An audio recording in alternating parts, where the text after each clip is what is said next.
At 15, my parents sent me away after my brother lied. I built a life, kept receipts, answered no calls.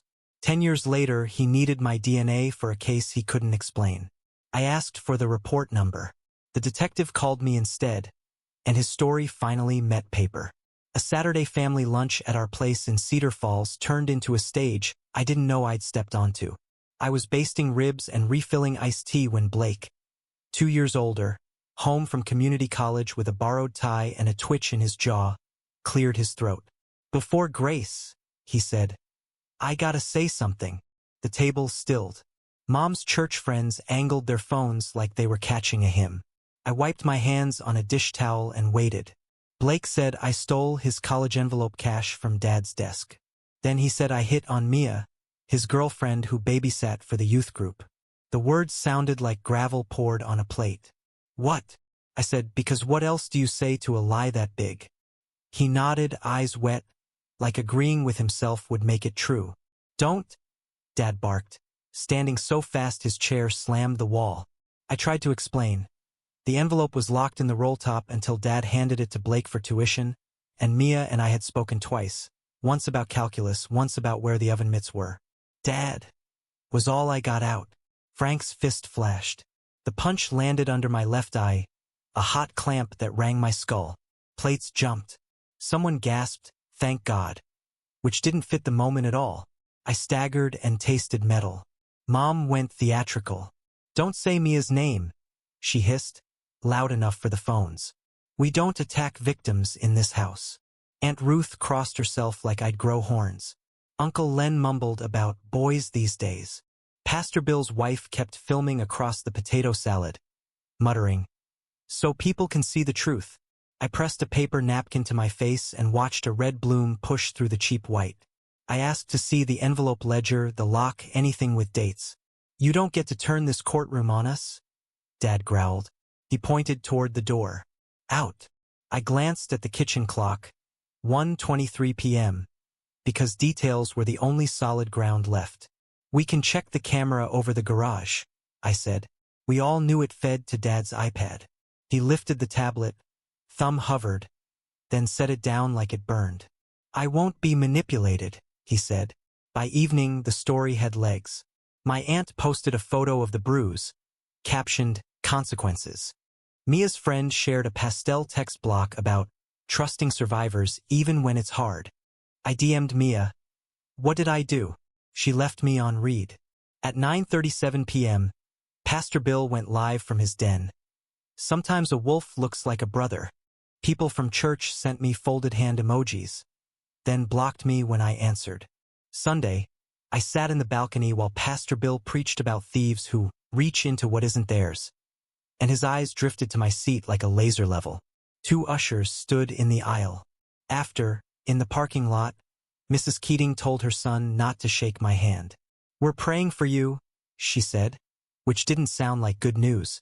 Monday morning, the principal called me into the office. The baseball roster was taped to the door when I walked out.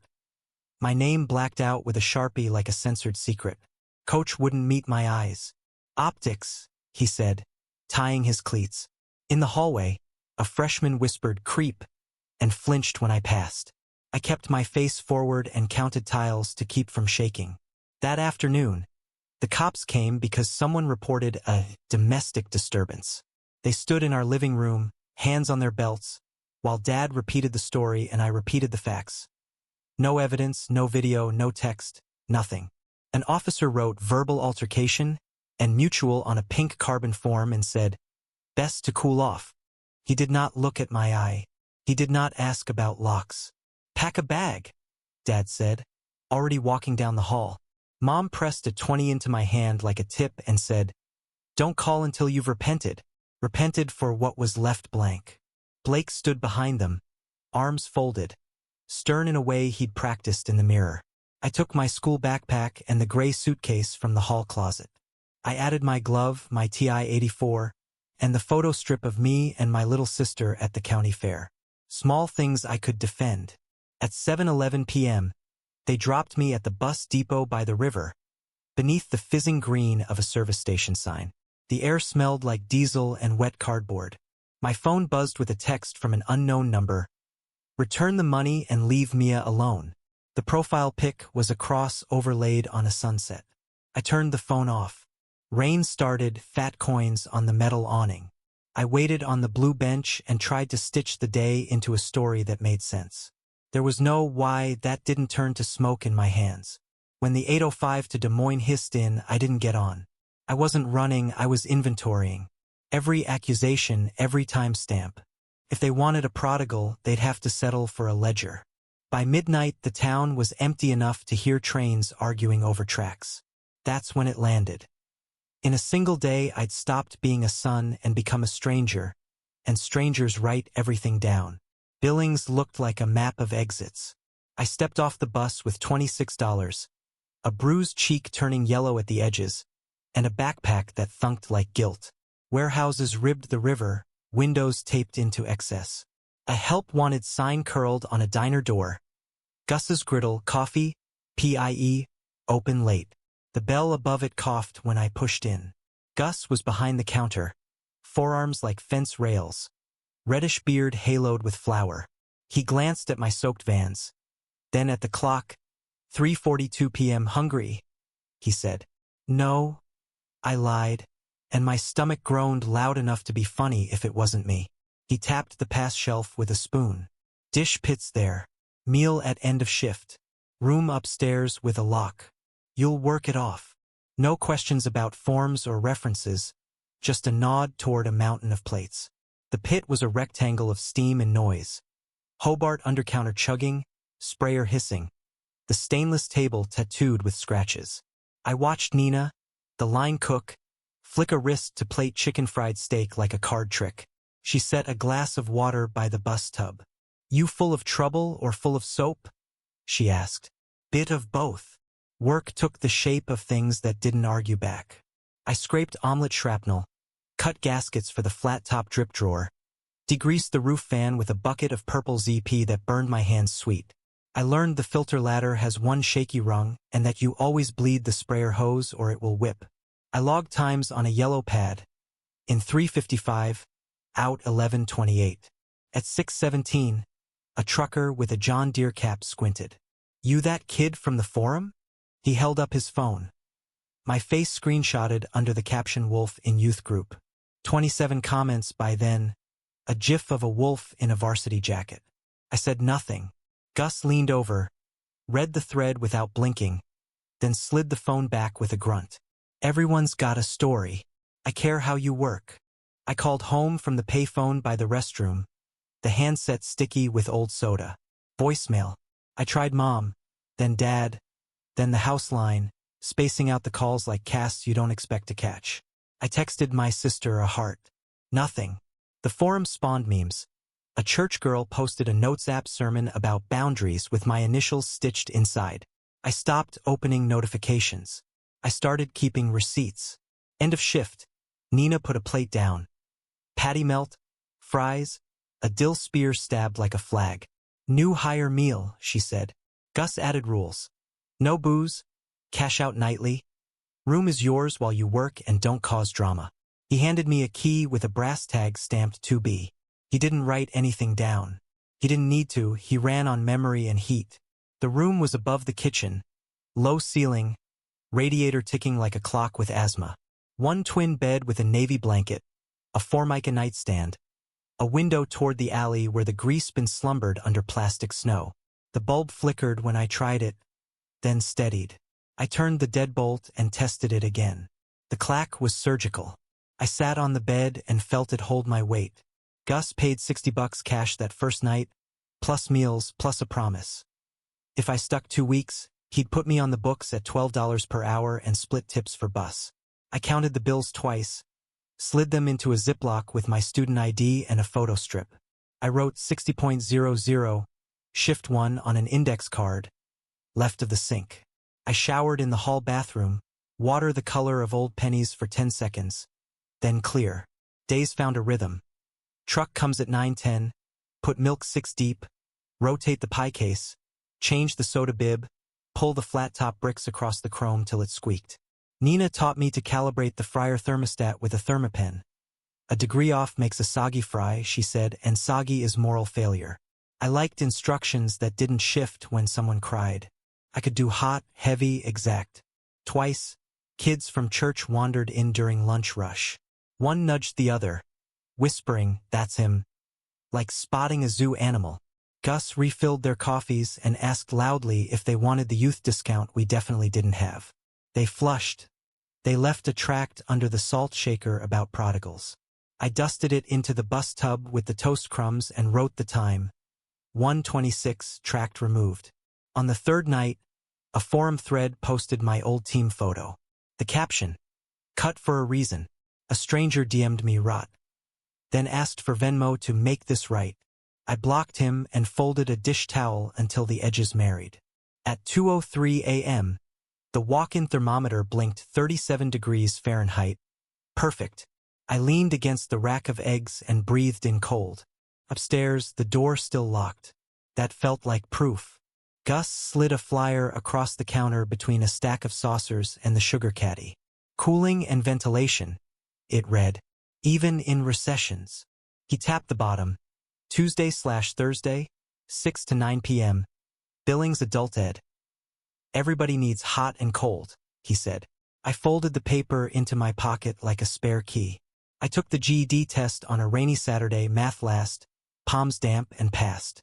Tuesday, I was in a room that smelled like solder and coffee, sitting under a ceiling cassette humming at 43 dBA, while an instructor named Legrand drew pressure temperature charts on a whiteboard.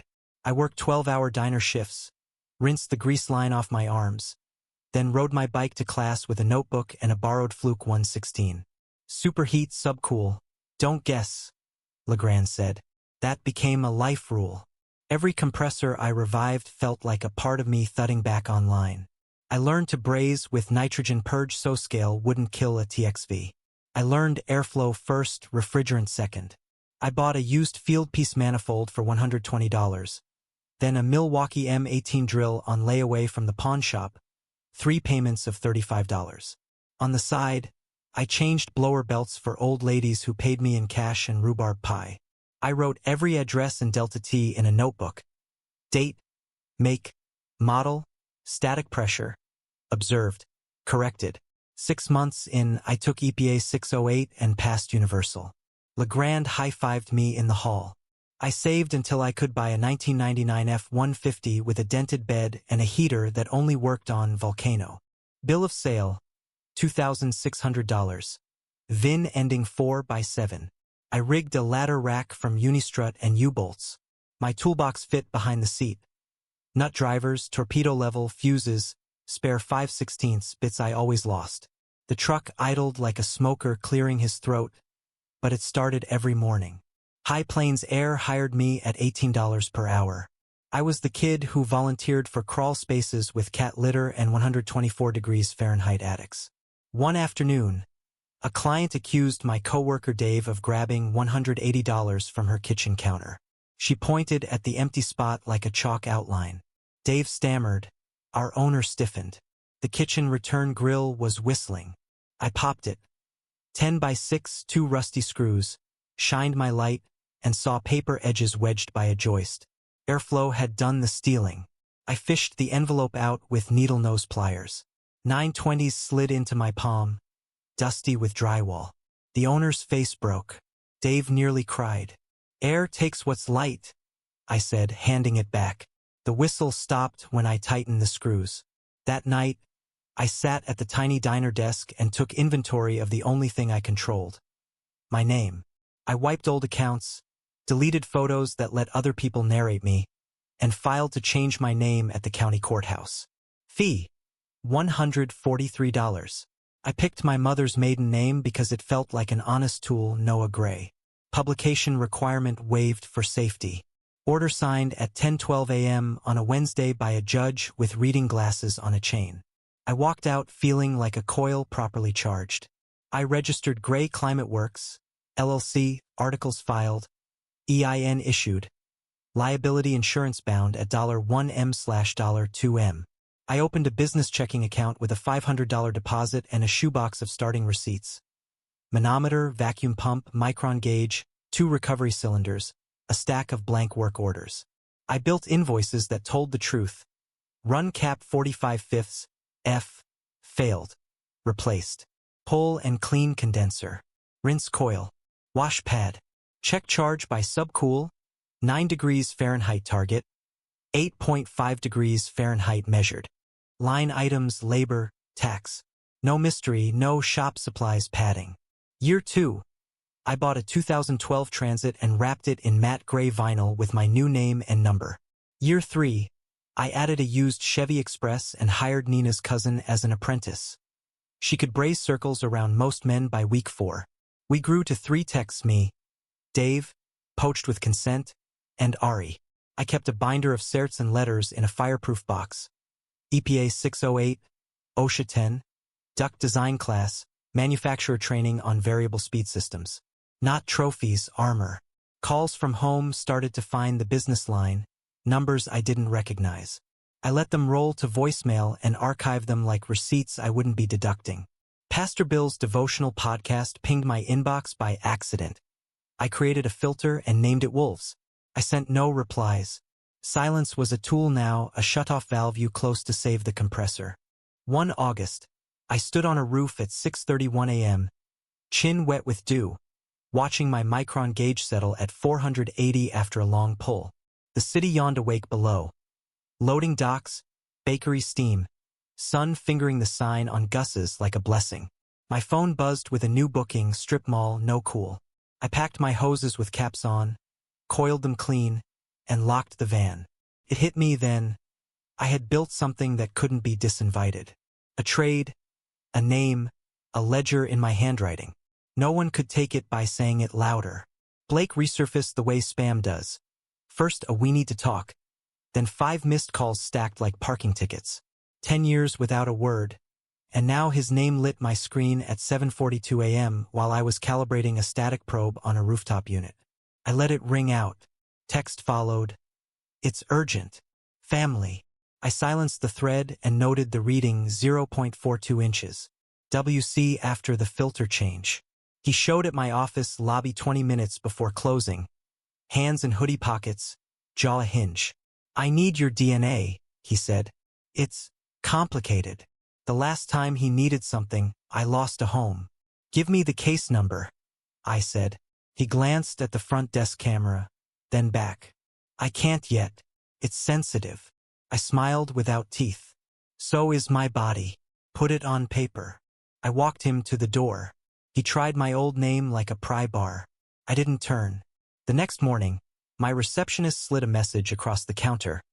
Detective Carrie Smith, Omaha PD, 402 number, case 23 to 4819. I called from the service bay with the door up, the smell of coil cleaner and cold metal keeping me honest. Mr. Gray, she said crisp. We have a criminal matter. Your brother requested a familial DNA sample to rule out a match from evidence in an ongoing investigation. Voluntary at this time. Her voice was steady, mine wasn't. Will you email me the request and the legal basis? I asked. Of course, she said.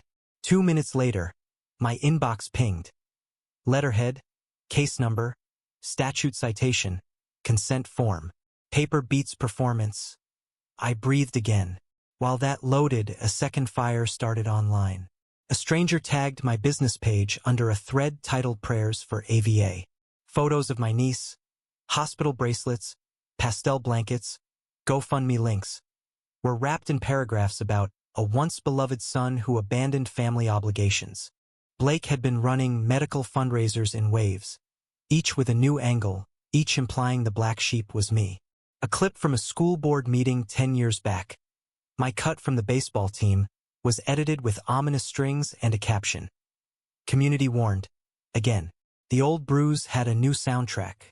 At 9:08 a.m., my tech Ari knocked on the office door and set down 2 coffees. You seeing this? She asked. I was. A Yelp review accused us of predatory billing by a known abuser. It used my old surname, then aka Noah Gray. Facts. Invoices attached in the thread showed clean line items and before/after readings. Story. I was a wolf with a gauge set. I screenshotted everything, added timestamps, and filed them in a folder named Boundaries/Scandals/2025-10. Detective Smith called back. We can meet at the precinct. We'll record. You can bring counsel. Good, I said. Conditions. Precinct only, no kitchens, no family style, no sidebars in parking lots. I'll provide ID as Noah Gray. If you need a buccal swab, it'll be in a sealed chain of custody kit with barcodes recorded in my notes. She didn't flinch. Understood. Thursday, 10 o'clock. Confirmed, I said, adding it to my calendar with 3 alarms. At 11:32, Blake texted from a new number. We can do this privately. Don't make a scene. I replied at 11:33 with a single sentence. All communication goes through Detective Smith. Case 23 to 4819. He sent a voice note I didn't open. Silence is a tool. I set it between us like tempered glass. By lunch, my business line was a switchboard of strangers. One demanded I make things right with a donation link.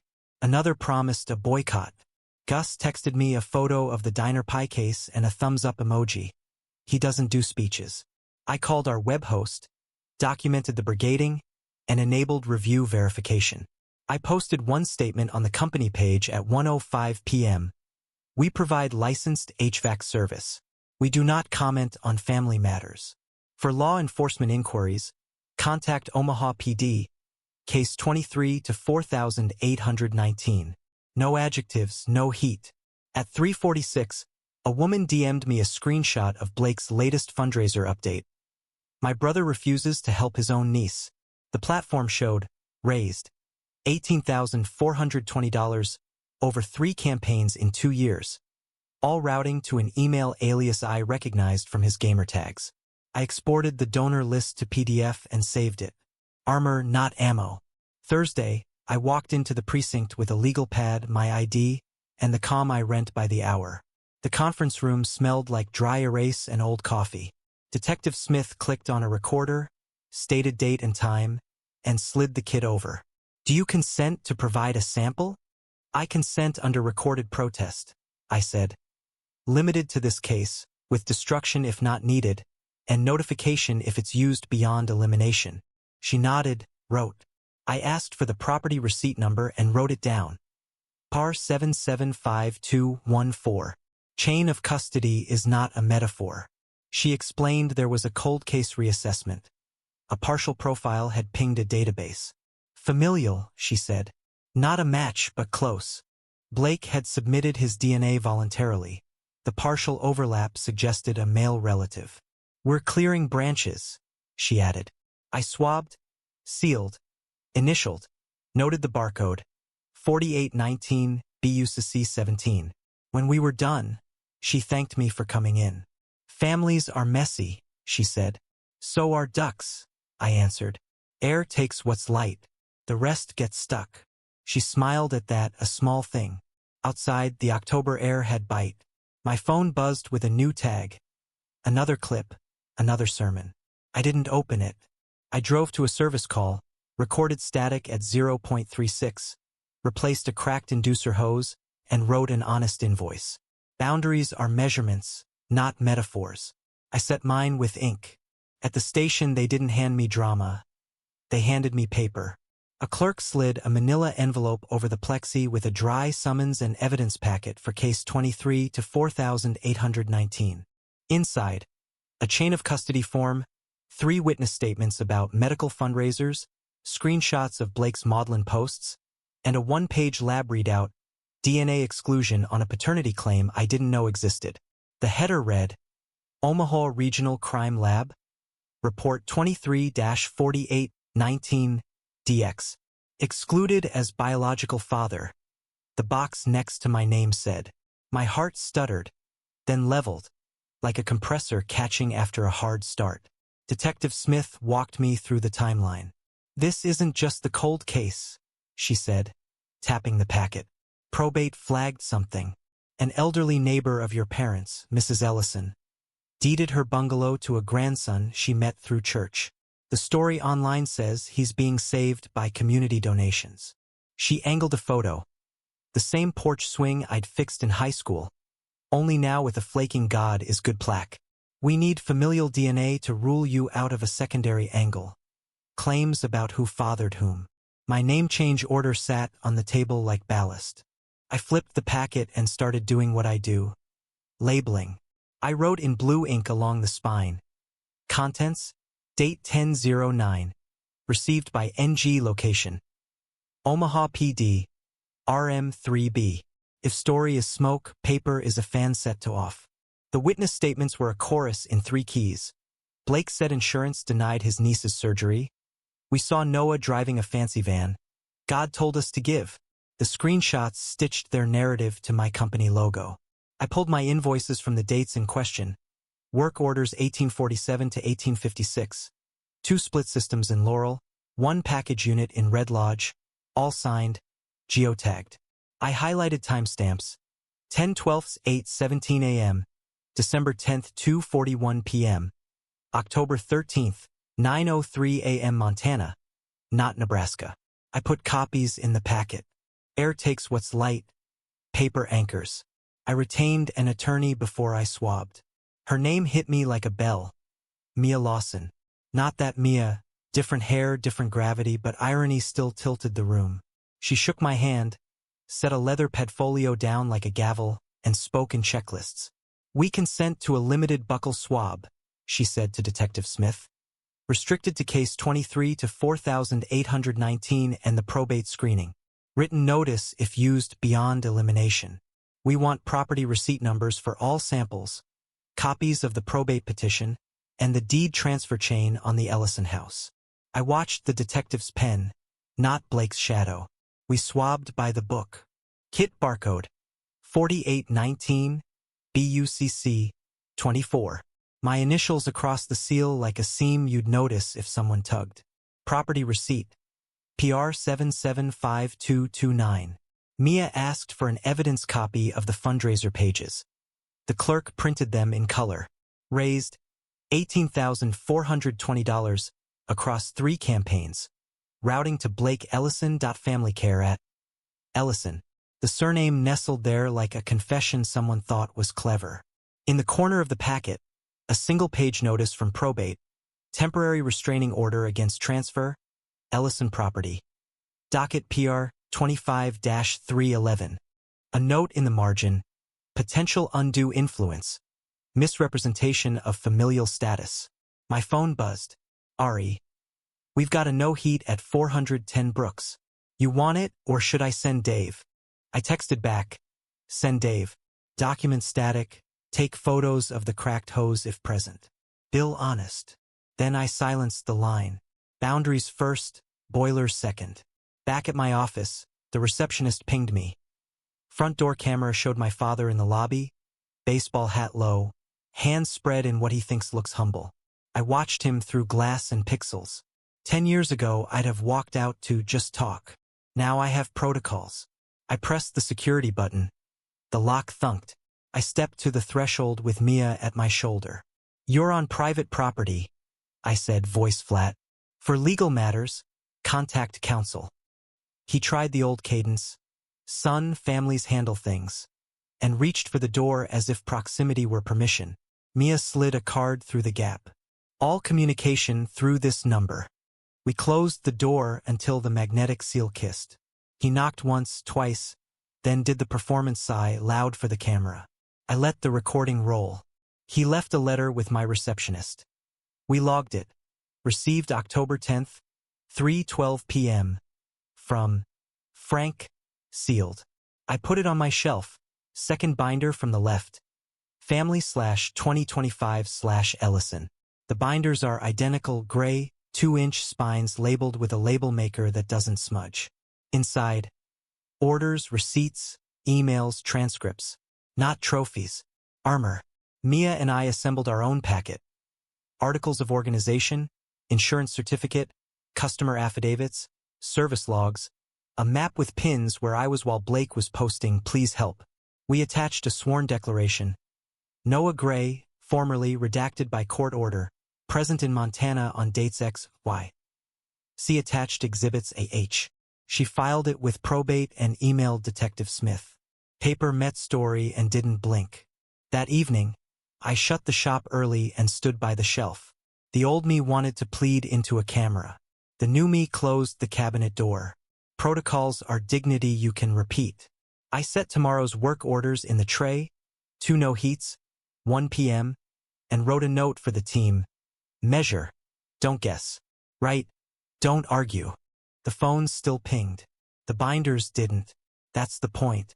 The lab report landed on Mia's desk like a lid snapping shut. Exclusion confirmed, she said, sliding the page so the black square around 0 relationship index was facing me. The detective's follow-up came an hour later. Mr. Gray, thank you. The investigation is pivoting. Pivoting meant the spotlight slid where it belonged, toward Blake, his fundraisers, and the signatures that looked like a church bulletin coughed them up. Probate moved first. The judge issued a preliminary order freezing the Ellison bungalow and appointing a guardian ad litem to interview Mrs. Ellison without helpers present. The transcript read like a draft with edits. She couldn't recall when she'd met her grandson, but remembered envelopes, prayer circles, and how he helped with the computer. Detective Smith stacked that beside donor statements and screenshots where Blake said, "My brother refuses to help," while my vans were time-stamped 2 states away. The room got very quiet when the clerk read the chain of emails routing money to his alias. Quiet is what truth sounds like when you remove the band. On the criminal side, they called it pattern and practice. Templated pleas, forged notes, staged photos with borrowed equipment. My role went from suspect to source. My invoices drew lines on the map. Mia kept my answers clipped. Yes, no, see Exhibit C. When Blake texted, sorry, I replied through counsel's address with 1 sentence. Please direct all communication to my attorney. No kitchen tables. No live-streamed reconciliations. Paper only. Then my father left a voicemail. I've got cancer. I want to see you. The words arrived dressed like mercy, but they carried the old demand. Come alone, accept the story, abandon the page. I listened once in the shop parking lot, watching condensation coil off a rooftop unit, and pressed delete. Not from anger, from self-respect. Illness doesn't retroactively notarize cruelty. Boundaries can hold in storm weather. That's the point of building them. Life in Rapid City had a small, sturdy rhythm. Edgar, the mutt with radar ears, learned the route from shop to creek and back. Olivia labeled the breaker panel and teased me for labeling the label maker. Mortgage auto-drafted on the 1st. Payroll hit Fridays at 3:11 p.m. The team handled calls without checking the forum. We posted before/after photos with numbers, not adjectives. I stopped doom scrolling and started sleeping again.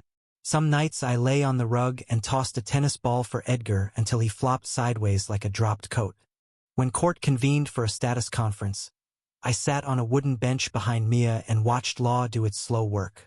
The judge spoke, and even the microphones seemed to lean in. The probate matter will proceed. Alleged misrepresentations will be examined. As to Mr. Gray, she looked over her glasses. He is not a party to any paternity issue before this court. The sentence entered the record and settled there like a beam. I didn't celebrate. I wrote the docket number and date and slid the slip into the gray binder. Detective Smith called a final time.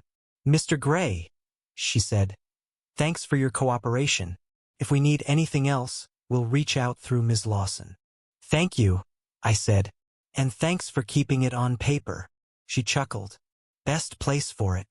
We hung up, and I stood for a long minute in the shop doorway, watching Ari reload the van, listening to the clink of nut drivers like a metronome. Blake's apology toward relatives' group chats, sprouting moral algebra. Forgiveness means meeting. Blood is thicker. Phrases I no longer accept as contracts. I didn't answer. The last time I answered, a door closed behind me and the rain started. 15-year-old me waited under a neon hum. 25 built a trade. 35 built a life. The math is simple: what you document, you own. I walked Edgar at dusk. Phone on Do Not Disturb. Sky bruised purple over limestone cuts. Olivia texted a photo of takeout and 2 spoons stuck in the same pint. Home is a noun you build, not an inheritance you beg for. I keyed in, kissed her cheek, and slid another finished packet onto the shelf. They once erased me in public and called it virtue. I restored myself in documents, moved my name into the ledger, and let the story end where it should. Quiet, intact, forward only.